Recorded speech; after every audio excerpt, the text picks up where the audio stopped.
Le Japon, les États-Unis, la France. Ces trois pays possèdent plus de la moitié du parc nucléaire mondial. Les principaux problèmes que l'énergie nucléaire pose à notre Terre se trouvent enchevêtrés dans la production et le commerce d'une matière particulièrement dangereuse. Une matière artificielle d'une puissance incontrôlable qui pollue notre monde pour des milliers d'années.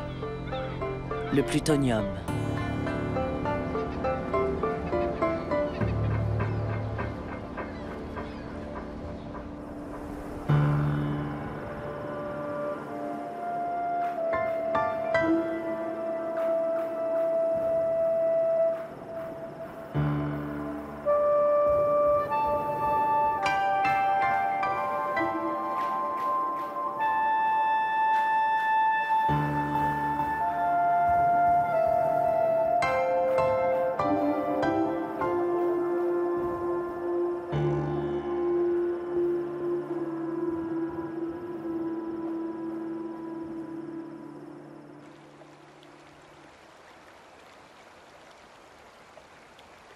À la pointe nord de l'île principale du Japon, se trouve le mont Osore, l'entrée des enfers dans la mythologie japonaise.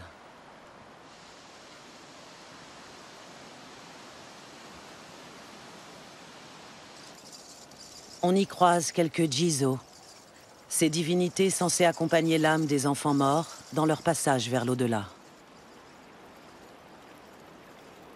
Osore-san veut dire la montagne de l'effroi. Par une troublante coïncidence, c'est ici que les hommes ont installé le cœur du système nucléaire japonais. C'est le lieu de stockage de déchets radioactifs et d'une usine de plutonium, l'Okasho. On appelle cette zone le kilomètre de la mort. Dans cette maison-là, les deux filles ont eu un cancer de la thyroïde. Et dans cette maison là-bas, un enfant est né mal formé.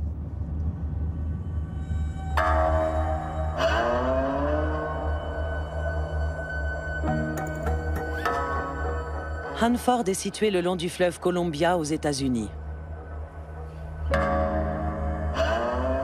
Dans ce désert fut produit le plutonium qui allait servir au premier essai nucléaire de l'histoire et à la fabrication de la bombe atomique larguée sur Nagasaki en 1945. Aujourd'hui, Hanford est le plus grand site de stockage de déchets radioactifs aux États-Unis. J'ai toujours considéré qu'il faut discuter du nucléaire en deux parties. Il y a le système uranium et il y a le système plutonium. Le système plutonium augmente de façon considérable l'ensemble des problèmes liés au secteur nucléaire. À l'origine militaire, La Hague est la plus grande usine au monde qui traite les combustibles usés provenant des centrales nucléaires pour en extraire le plutonium.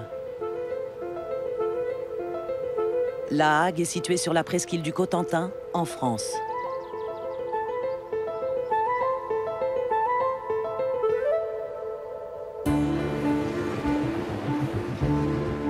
L'Okasho, Hanford et La Hague présentent de nombreuses ressemblances.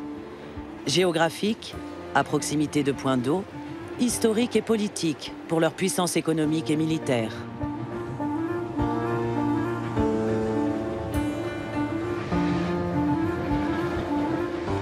Loin de la vision angélique d'une énergie tournée vers le progrès, la défense de l'emploi ou la maîtrise technologique, ces trois sites donnent à lire une toute autre histoire du nucléaire. Celle d'un système devenu fou, pris dans la spirale des dividendes économiques et des intérêts militaires. Et pour démêler cet étrange écheveau, il faut remonter à la source, à Berkeley en 1940.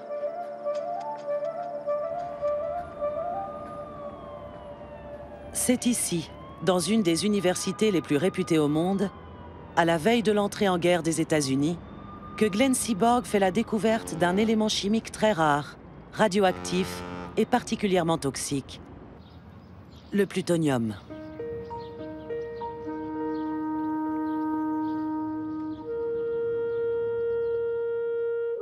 C'est une substance si incroyable qu'on peut la qualifier d'anormale.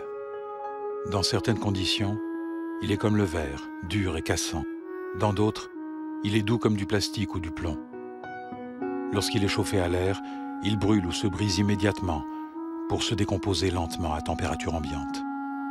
Enfin, il est d'une toxicité diabolique, même à une dose infinitésimale. Je crois que la mise au point de l'arme nucléaire pendant la Seconde Guerre mondiale est un événement beaucoup plus profond qu'un simple événement militaire et qu'il transforme radicalement le fonctionnement de notre société et en particulier le rôle qui joue la science. Ce qui se passe entre 1939 et 1945, ça va être la première fois, je crois, dans l'histoire mondiale, que des scientifiques qui sont des chercheurs fondamentalistes, des physiciens théoriciens de pointe, vont être engagés pour mettre au point un développement technique, fabriquer la bombe.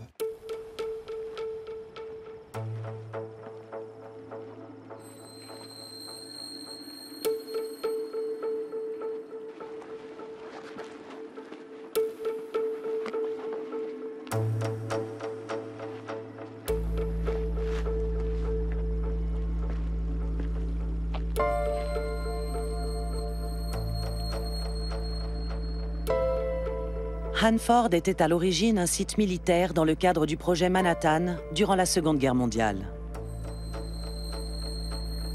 Pendant 46 ans, il va produire du plutonium pour l'armée américaine. L'usine a été fermée en 1989. Nous voyons ici les deux raisons qui expliquent pourquoi Hanford a été choisi comme site de production de plutonium dans le cadre du projet Manhattan. La première raison, c'est l'isolement. Il n'y avait que 2 petites villes sur le fleuve et elles ont été évacuées. La seconde raison, c'est le fleuve lui-même, qui apporte en grande quantité de l'eau claire et fraîche dont on a besoin pour refroidir les réacteurs.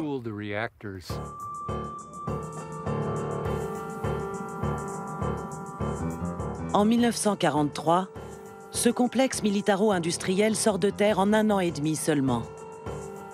Sur un peu plus de 1500 km², le chantier titanesque peut commencer. 180 000 personnes venues de tout le pays sont mobilisées pour sa construction. Les moyens mis en œuvre sont colossaux. 621 km de routes, 254 km de voies ferrées. 36 000 tonnes d'acier sont utilisées pour un coût exorbitant à l'époque de 230 millions de dollars entre 1943 et 1946. 554 bâtiments sont réalisés, dont 3 réacteurs nucléaires, ainsi que 3 unités de fabrication du plutonium.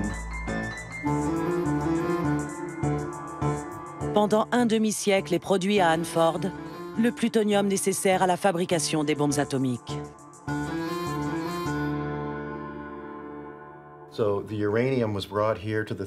L'uranium arrivait ici, dans la zone 300, un espace relativement petit qui jouxte la ville de Richland. C'est là qu'étaient fabriqués les éléments de combustible en uranium métal destinés aux réacteurs. Ils étaient mis dans le réacteur pendant un temps suffisant pour la production du plutonium à partir de l'uranium. Le combustible usé contenant du plutonium était ensuite envoyé vers la zone 200, qui se trouve ici, au centre de Hanford.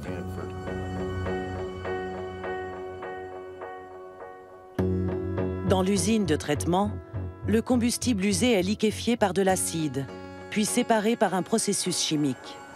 Et pour finir, le plutonium est délivré sous forme de galets de métal. Qu'est-ce qui est particulier par rapport au plutonium? Il y a 2 notions tout à fait spécifiques. C'est un élément, un radioisotope d'une extrême radiotoxicité. C'est-à-dire, il y a un débat scientifique si c'est 12 millionièmes de grammes ou 100 millionièmes de grammes qui peuvent provoquer, si la substance est inhalée, un cancer des poumons. C'est-à-dire, c'est létal à des doses extrêmement petites. Et puis la deuxième caractéristique, c'est que très peu de cette matière, ça dépend de la qualité, ça dépend, mais de l'ordre de quelques kilogrammes sont suffisants pour fabriquer un engin explosif de nature bombe nucléaire.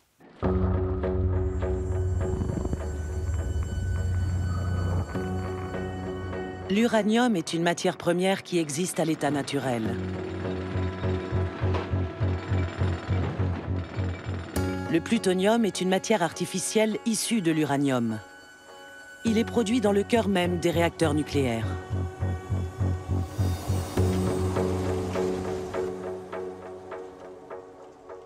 Le tout premier réacteur à entrer en fonction a été conçu aux États-Unis, dans le cadre du programme secret du projet Manhattan, pour fabriquer la bombe atomique. Dans ce projet, le réacteur était une installation qui a permis la fabrication de la matière plutonium pour la bombe. À l'origine, le réacteur nucléaire n'est pas fait pour produire de l'électricité, mais pour fabriquer du plutonium, composant de la bombe atomique.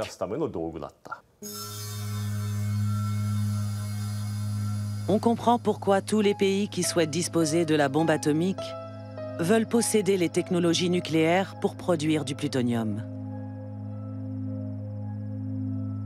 Mais cette production pose de nombreuses questions, et notamment celle du retraitement des combustibles usés qui sortent des réacteurs.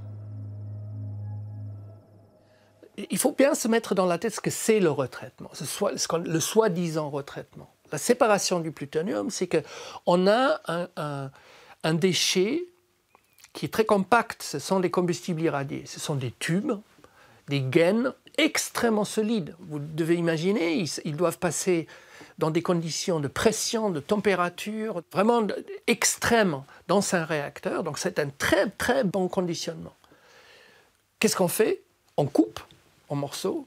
Donc ça libère la totalité des gaz qui sont inclus dans les tubes. Et puis on met tout ça dans un bain d'acide. Et on dissout les différentes parties du combustible. Donc on crée à partir d'un déchet compact, on crée plusieurs filières de déchets liquides, gazeux. Il y en a qui sont rejetés dans l'air, il y a une partie qui est rejetée à la mer. On fait a big mess.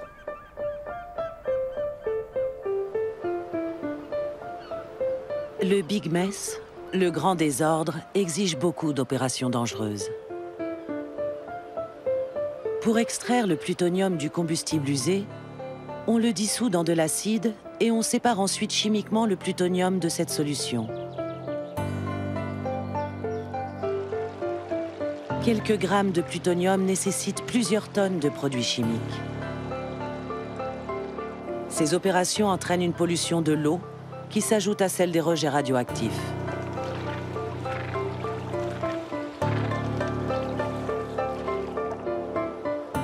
Par ailleurs, la durée de vie du plutonium est de plusieurs centaines de milliers d'années.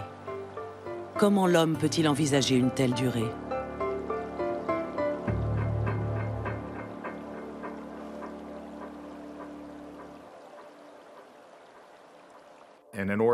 Dans une usine chimique ordinaire, il n'y a qu'à introduire les produits chimiques et les rincer. Ce n'est pas un problème. Mais sur des installations nucléaires, il y a les radiations, le plutonium, le césium, tous les produits radioactifs. Et alors là, si on se contente de rejeter tout ça, ça ne marche pas. Un site irradié, contaminé, ne se nettoie pas aussi simplement qu'une usine chimique normale.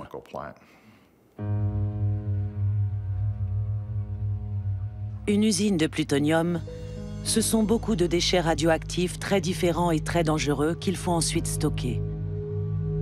À Hanford, les énormes cuves construites il y a 70 ans, remplies de liquides radioactifs, agités et refroidis en permanence, ont vieilli. Certaines sont usées par la corrosion, d'autres sont endommagées par des défauts de construction. Aujourd'hui, elles fuient et polluent la nappe phréatique. Il faut maintenant essayer de récupérer tous ces déchets pour les stocker ailleurs. déplaçant ainsi la pollution radioactive d'un endroit à un autre. Hanford est aujourd'hui un des sites les plus pollués des États-Unis, le plus grand chantier de décontamination et de démantèlement au monde.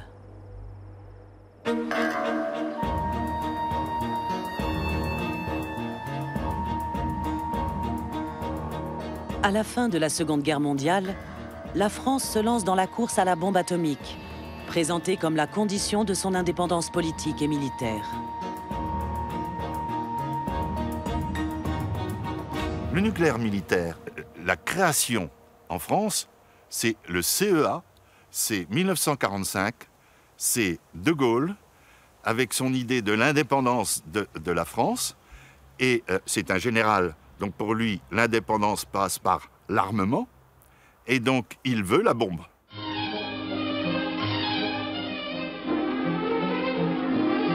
Marcoule sera demain le nom même de l'industrie nucléaire française. Voici dévoilés au public les aspects de cette réalisation qui fait entrer la France dans le cycle de l'utilisation industrielle de l'atome. Pour l'instant, s'achève la première des 3 centrales atomiques appelées à fournir à la fois le plutonium et un complément de force électrique. Marcoule était présenté aux Français, au Parlement même, comme un prototype, le prototype d'un réacteur qui produirait de l'électricité. Donc ce serait l'avenir de la France nucléaire avec la production pacifique de l'électricité.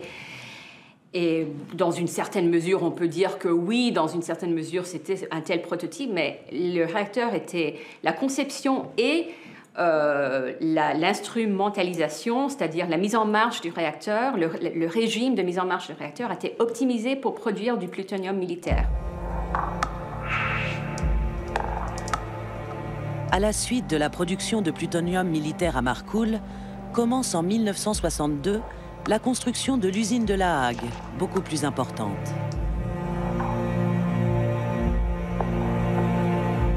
Le site de La Hague présente nombre de points communs avec ceux de Hanford et Locachot. L'industrie nucléaire s'installe toujours dans des endroits lointains, paisibles et retirés.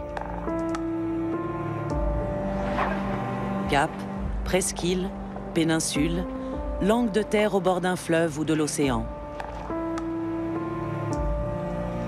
Comme dans la région du Cotentin, ces paysages sauvages vont progressivement se couvrir d'usines et se nucléariser, dans un silence à la fois gêné et généralisé.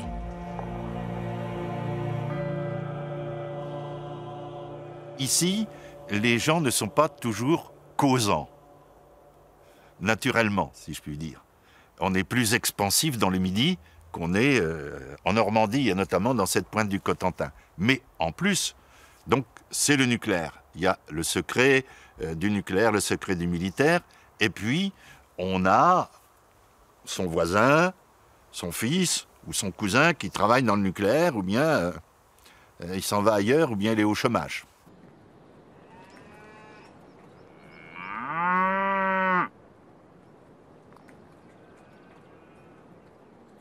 C'est pas terrible d'avoir ça à côté, hein. On n'aime pas trop, quoi, hein, c'est sûr. Mais bon, c'est là, alors comment on fait, quoi. Maintenant, c'est là, le moment où c'est la génération de mon père, ils se sont battus contre, c'était à ce moment-là le choix. Maintenant, c'est là. Ou alors on s'en va, quoi. Mais moi, j'ai pas envie de quitter mon pays, quoi. Voilà. Et puis, bah, on a notre vie ici, La proximité, ça induit une prise de conscience, ça induit une réflexion, et puis toujours cette échelle de temps, le fait qu'il faut...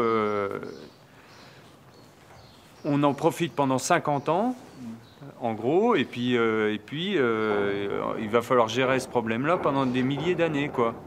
La voie qui semble être prise, c'est d'enterrer les déchets. Donc le principal souci, c'est de savoir comment on peut marquer à la surface le fait qu'il y a en dessous des déchets. C'est insensé, quoi. Faudrait peut-être mieux s'occuper des déchets avant de savoir comment on va faire. C'est vraiment l'ultime recours. Ça veut dire qu'on n'a pas de solution pour gérer ces déchets-là, quoi. C'est complètement fou, quoi.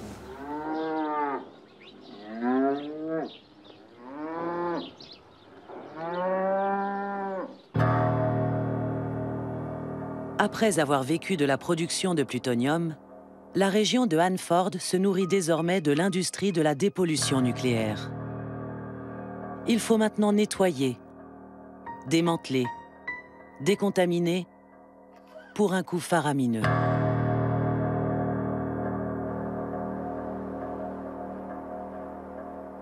Le budget varie d'une année sur l'autre. L'an dernier, il était d'environ 2,2 milliards de dollars. En nous basant sur une décision budgétaire pluriannuelle, nous pensons rester dans un ordre de grandeur similaire. Nous comptons sur environ 2 milliards de dollars par an pendant les 40 ou 50 prochaines années. Donc, 40 ans à 2 milliards par an, cela fait 80 milliards de dollars.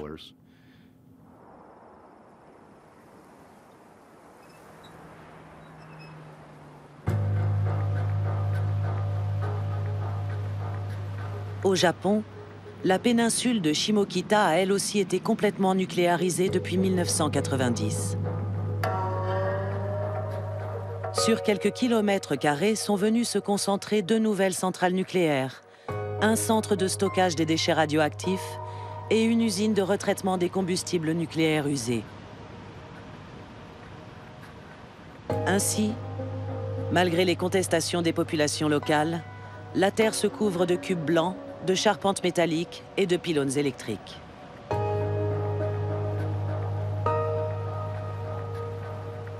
Comme à Hanford, le site se trouve au voisinage d'un parc naturel réputé pour ses forêts de hêtres et de cyprès.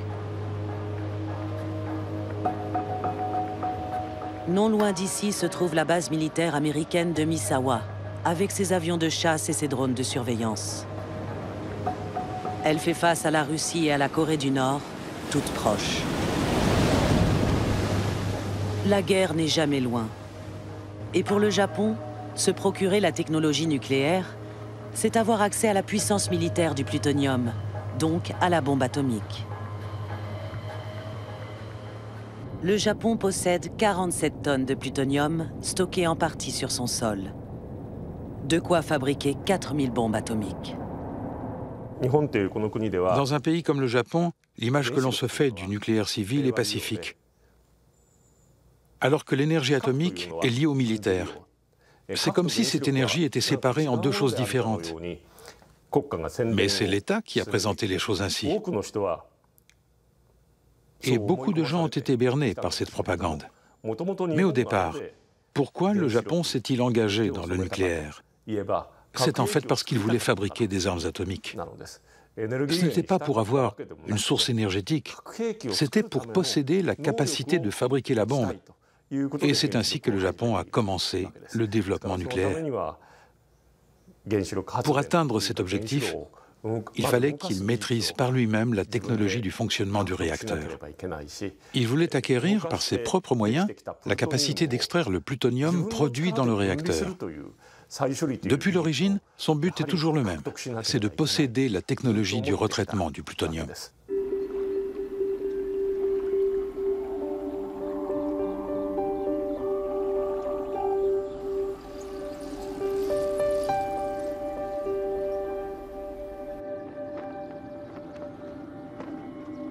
Hanford a été le premier site au monde de production industrielle de l'atome. Les travailleurs et les habitants de la région ont évidemment été surveillés d'un point de vue médical, mais aussi testés à des fins expérimentales. Le but était de connaître les effets de la radioactivité sur l'organisme humain et de savoir quelles étaient les doses tolérables.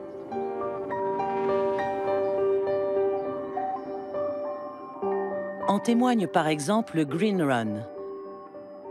D'après des documents déclassifiés en 1986, on sait que cette expérience de diffusion volontaire de produits de fission radioactifs a été menée dans le plus grand secret, dans la nuit du 2 au 3 décembre 1949.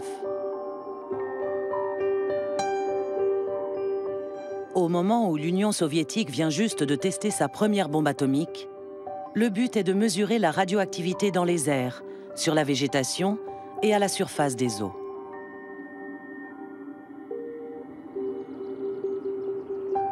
Tous les hommes, les femmes et les enfants de la région seront donc volontairement irradiés. d'autres essais du même genre ont eu lieu. En fait, on peut dire que la région de Hanford a fourni depuis 1943 une véritable population de cobayes humains.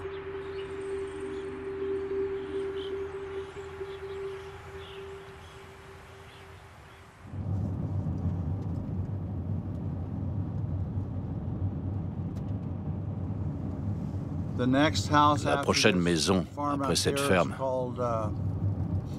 c'est la maison des Holmes, Bonnie Holmes. Bonnie Holmes est morte d'un cancer foudroyant. Quand ses filles étaient encore au collège, elles ont été mises sous traitement pour des problèmes thyroïdiens.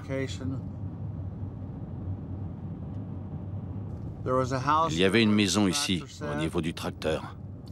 Ray Voss y avait amené sa femme. Pendant des années, ils ont eu une cabane, là où est le tracteur. Ils ont eu un bébé mal formé. Elle a noyé le bébé dans son bain et elle s'est suicidée.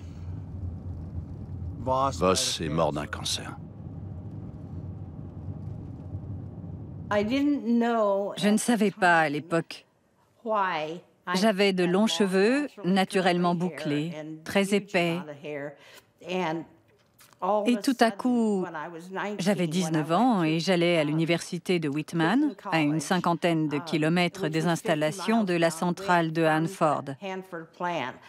C'est à ce moment-là que j'ai commencé à perdre mes cheveux et à souffrir d'une grave hypothyroïdie. Les conséquences des radiations sur ma santé ont été nombreuses. Même si les faits remontent à 1949, il a fallu attendre la loi sur la liberté de l'information. Et c'est seulement en 1986 que j'ai lu un article là-dessus. Et je me suis dit, mon Dieu, c'est pour ça que j'ai eu tous ces soucis depuis tant d'années.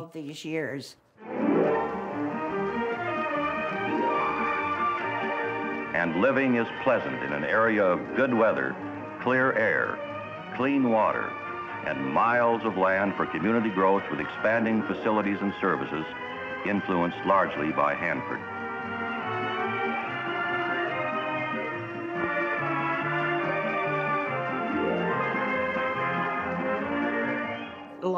Beaucoup de gens pensaient que le Green Run auquel j'ai été exposé en 1949 était le résultat d'expériences de rejet radioactif menées sur l'homme.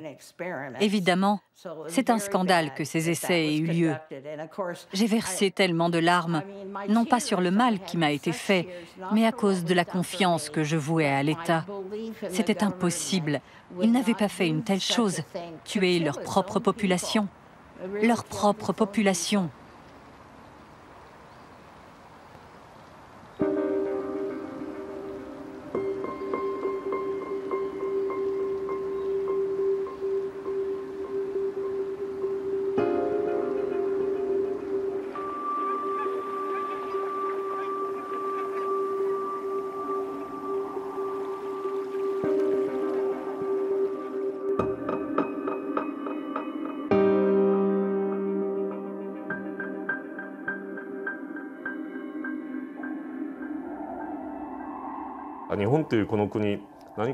L'image que l'on a du Japon est celle d'un pays développé, à la pointe de la technologie.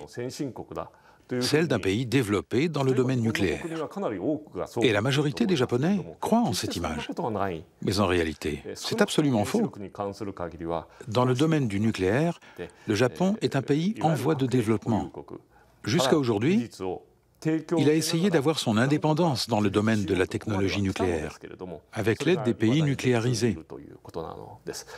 Et pour le moment, il n'y est pas encore parvenu. Aussi longtemps que le Japon voudra posséder la bombe, je pense qu'il ne renoncera pas au retraitement du plutonium.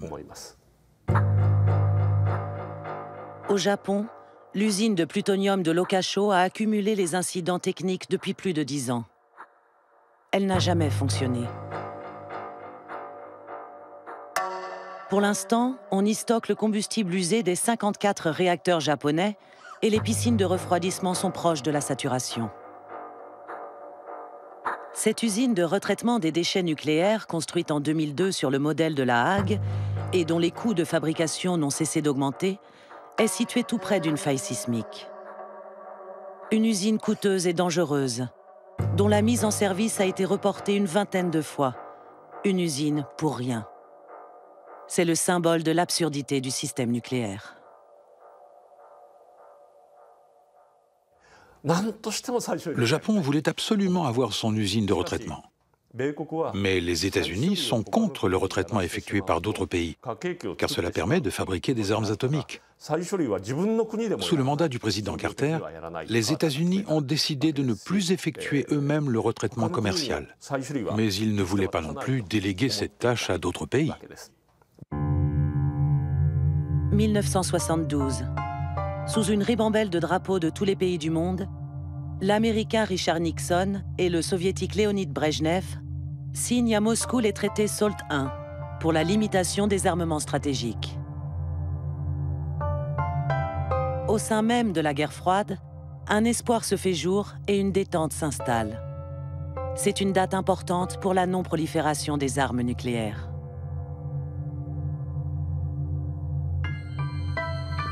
Au même moment, tandis que les Américains décident d'arrêter le retraitement civil, la France fait le choix inverse et commence une exploitation commerciale de l'industrie du retraitement. C'est la naissance d'une stratégie de développement du nucléaire civil. L'État décide la construction de plusieurs centrales, dont tous les combustibles irradiés seront retraités à l'usine de La Hague.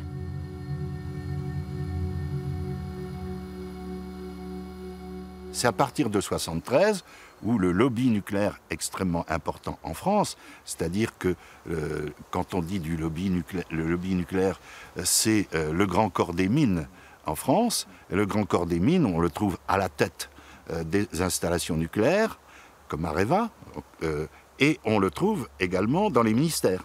Hein, donc les deux sont liés. On dit que le nucléaire est un État dans l'État, mais on dit aussi que c'est l'État.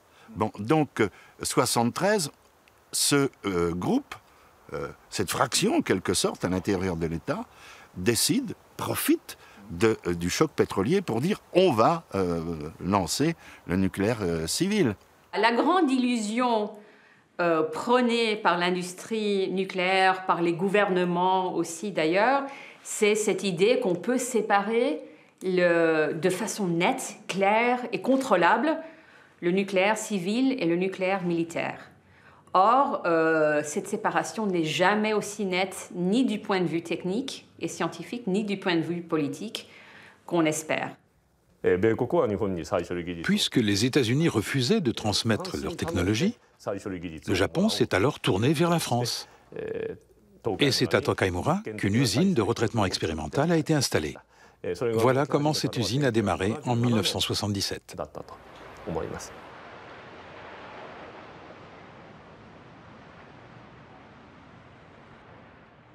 L'accord avec le Japon, ça fait tout à fait partie d'une stratégie assez cohérente, en fait, de la partie de la France, de faire un peu concurrent aux États-Unis, de dire non, non, mais c'est pas à vous de répandre votre technique partout. Nous aussi, on a des techniques à vendre, nous aussi, on a des choses à vendre. Alors effectivement, la France a contribué à la prolifération nucléaire de manière assez active et assez forte. En commençant avec l'Israël.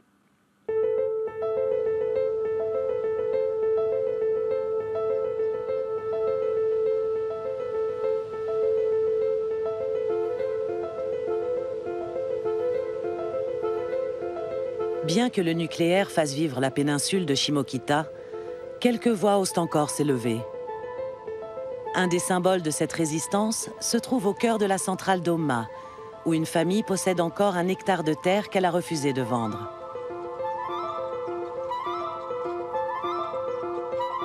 Madame Ogasawala est la propriétaire de cette parcelle située au pied de la centrale nucléaire toute proche.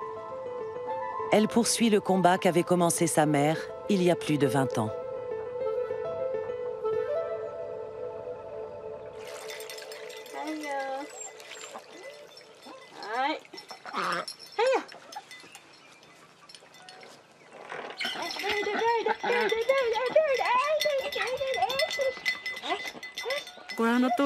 Comme vous pouvez le voir, c'est juste en face.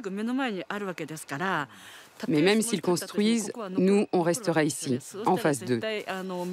Et puis, grâce à ce chemin, tout le monde peut entrer comme il veut et continuer à faire des va-et-vient. D'ailleurs, il y a toujours plein de gens qui viennent ici.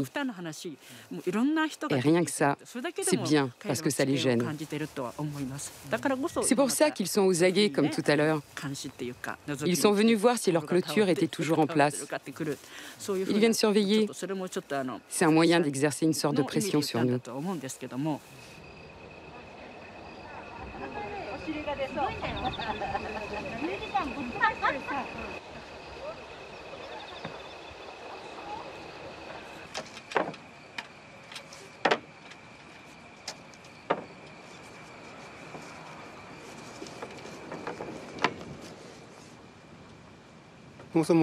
Avant, j'avais des pâturages à Fukushima. Je faisais de l'agriculture biologique, sans pesticides ni engrais chimiques. Mais l'accident de la centrale nucléaire de Fukushima est arrivé. J'ai arrêté parce que je ne pouvais plus rien vendre à cause du césium, de la radioactivité. J'ai tout abandonné et j'ai mis fin à mes activités à Fukushima. C'était fini. Ici aussi, les gens risquent le même sort à cause du nucléaire. Alors j'ai eu envie de faire quelque chose pour eux, parce que je ressentais beaucoup d'affinité avec ce qu'ils vivaient. Je suis venu ici pour aider Atsuko à défricher.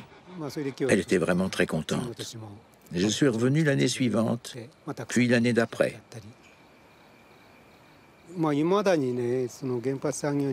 Je suis toujours en colère contre l'industrie nucléaire. Je suis né dans une famille d'agriculteurs et quand j'étais enfant, une fois le travail des champs terminé, on allait tous dans la montagne pour y planter des arbres, pour débroussailler, pour élaguer, pour entretenir. On s'occupait de la montagne et c'était normal. Le peuple japonais a toujours fait ça. Nos ancêtres nous ont transmis des champs qu'on a entretenus, en veillant à les préserver dans le respect de ce qu'ils avaient fait, pour pouvoir les transmettre à la génération suivante.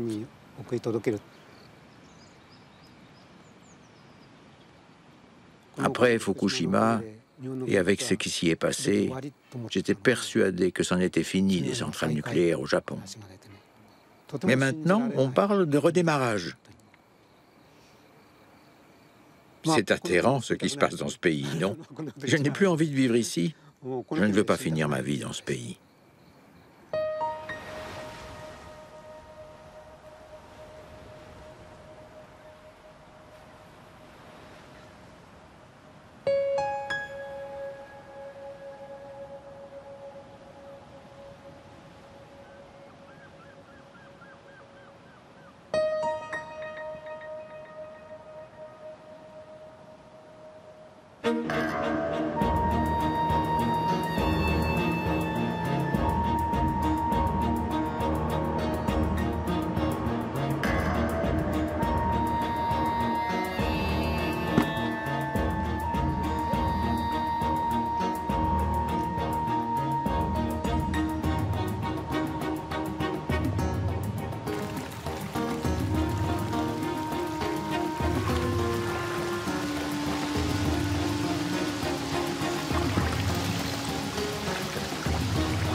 L'ACRO est une association de citoyens et de scientifiques créée à la suite de la catastrophe de Tchernobyl en 1986.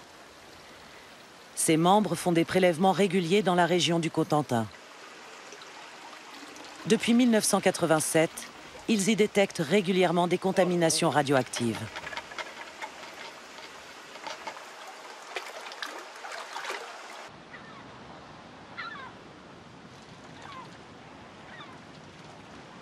C'est une contamination qui est permanente. Dans les sédiments, la contamination n'évolue quasiment pas. Elle ne va disparaître que par la décroissance des éléments radioactifs. Et étant donné les apports continus des rejets, il y a une contamination qui s'entretient de jour en jour. Il y a effectivement une très grosse dilution qui s'opère, parce qu'il y a des très forts courants marins dans la région. Mais globalement, dans un périmètre d'une trentaine de kilomètres autour de ce site-là, il n'y a quasiment pas de dilution. Donc toutes les eaux et l'environnement est contaminé de la même activité. En termes d'activité rejetée, pour certains éléments, on dit même que ça rejette autant que l'ensemble du parc nucléaire français, donc des 58 réacteurs. Les rejets radioactifs dans l'air comme dans l'eau sont considérables. Ils vont polluer en particulier les milieux marins de l'Atlantique Nord. Alors là, on a un échantillon de sédiments qui a été prélevé dans la Sainte-Hélène, qu'on a analysé. Et donc on a la représentation visuelle de tous les éléments radioactifs qui sont présents à l'intérieur de cet échantillon, aussi bien naturels qu'artificiels. Dans les différents résultats, on a 4 isotopes radioactifs artificiels qui sont présents, qui attestent de la contamination de ces sédiments. Donc il y a l'iode 129 qui est présent au niveau des 3 premiers pics du spectre. On a de l'américium 241 et on a du césium 137 qui se trouve à 661 keV. Le plutonium, c'est un ascendant de l'américium. Donc si effectivement il y a de l'américium, il se peut qu'il vienne de plutonium.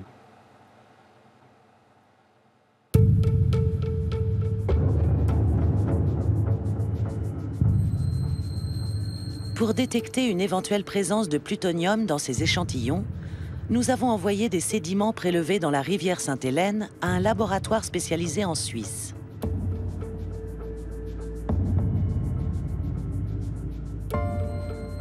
Les résultats sont indiscutables. Le laboratoire confirme non seulement la présence de plutonium dans les prélèvements, mais indique que celui-ci ne saurait provenir des retombées des essais atomiques des années d'après-guerre. En clair, il confirme la présence de plutonium due aux fuites du centre de stockage de La Hague. Le spectre d'une contamination permanente se révèle de façon précise et irréfutable.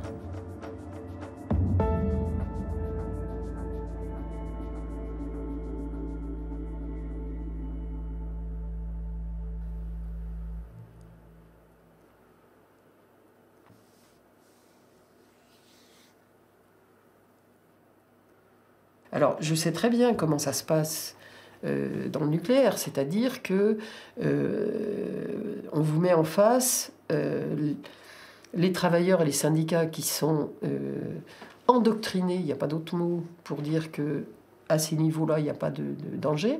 Donc c'est là où l'histoire de la dose tolérable, il faut qu'on arrive à la faire voler en éclats, parce qu'il n'y a pas de dose tolérable du plutonium, c'est clair.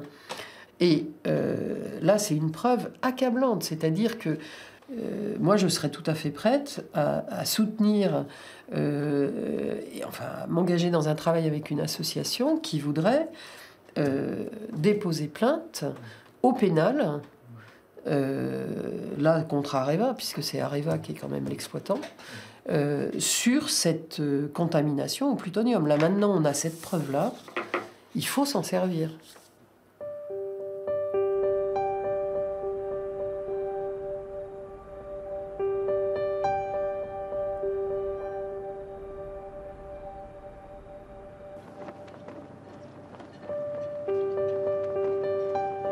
Sur le site de Hanford, l'entreprise Areva est sous-traitante du nettoyage de l'ancienne usine de plutonium.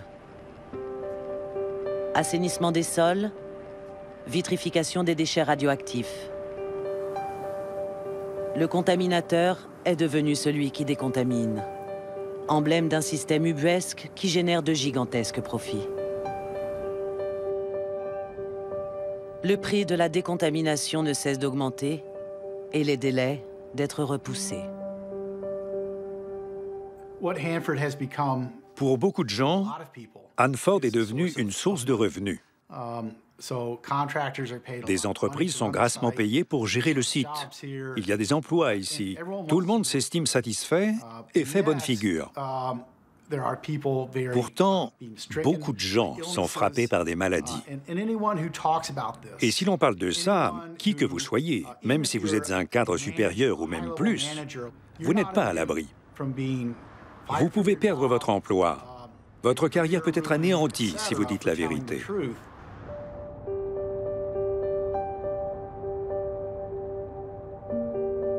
Des populations cobayes aux irradiés de la bombe atomique, jusqu'aux travailleurs de la décontamination, le nucléaire exige toujours plus de victimes. Un sacrifice sans fin.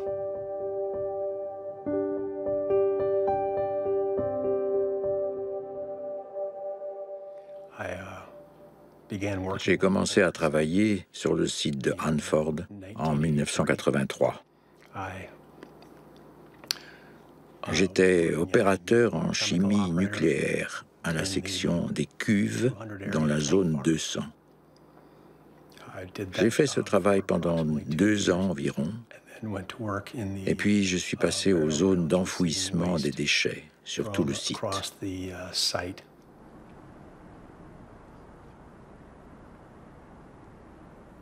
On m'a diagnostiqué un lymphome.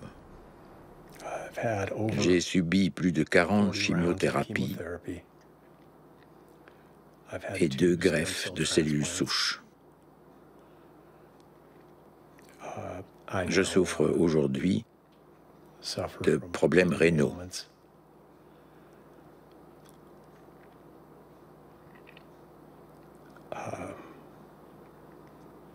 Et de difficultés respiratoires.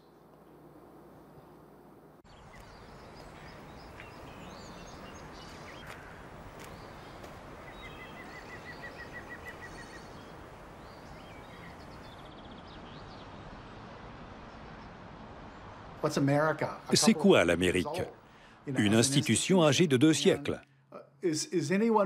D'ici un siècle ou 2, surtout si l'on considère le changement climatique et autres désastres environnementaux qui nous attendent, y aura-t-il encore quelqu'un pour empêcher les gens d'entrer sur ce site ou pour empêcher la contamination de l'environnement? Le temps joue contre nous. Finalement, c'est un problème du futur et pas seulement un problème du passé.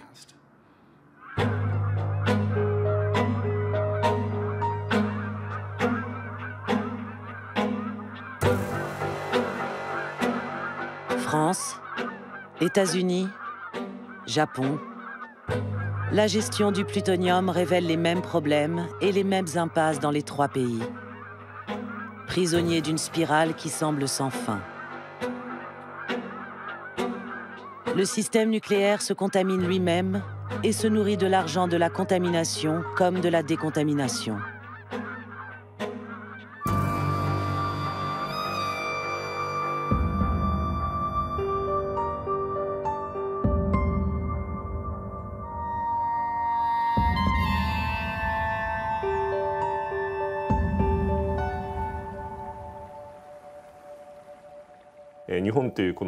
Tant que le Japon aura en tête d'obtenir l'arme nucléaire, il n'abandonnera pas le retraitement.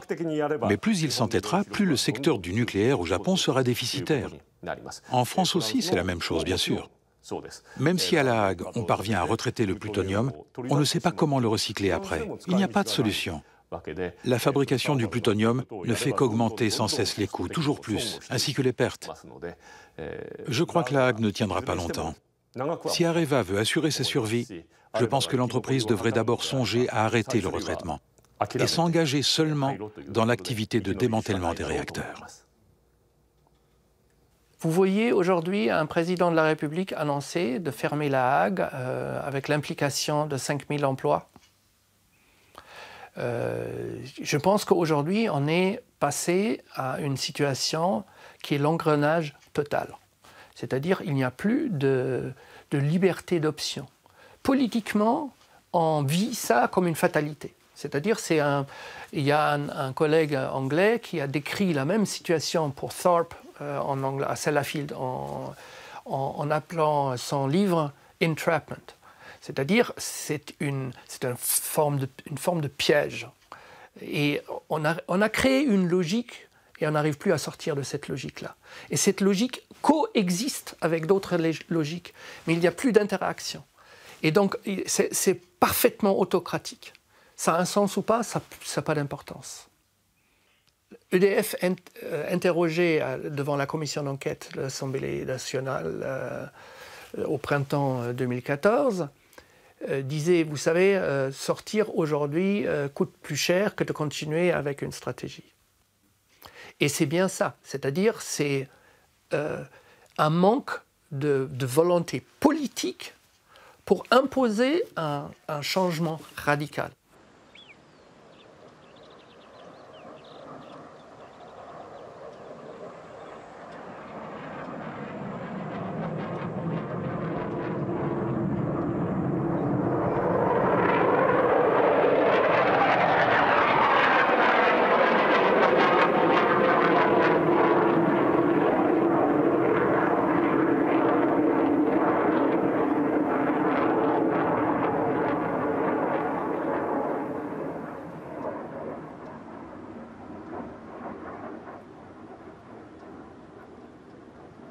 Le plutonium tire son nom de Pluton, le dieu des enfers dans la mythologie occidentale. C'était un dieu peu aimé, qui ne se laissait jamais apitoyer par les prières des hommes. On le représentait muni d'un trousseau de clés noires, pour signifier que son royaume était si bien gardé que nul jamais ne pourrait en sortir. Les Japonais pensent que la péninsule de Shimokita, où se trouve l'entrée des enfers, est l'endroit sur la Terre où on peut communiquer avec les morts. Le pont rouge des jardins japonais est le symbole de ce passage entre les mondes.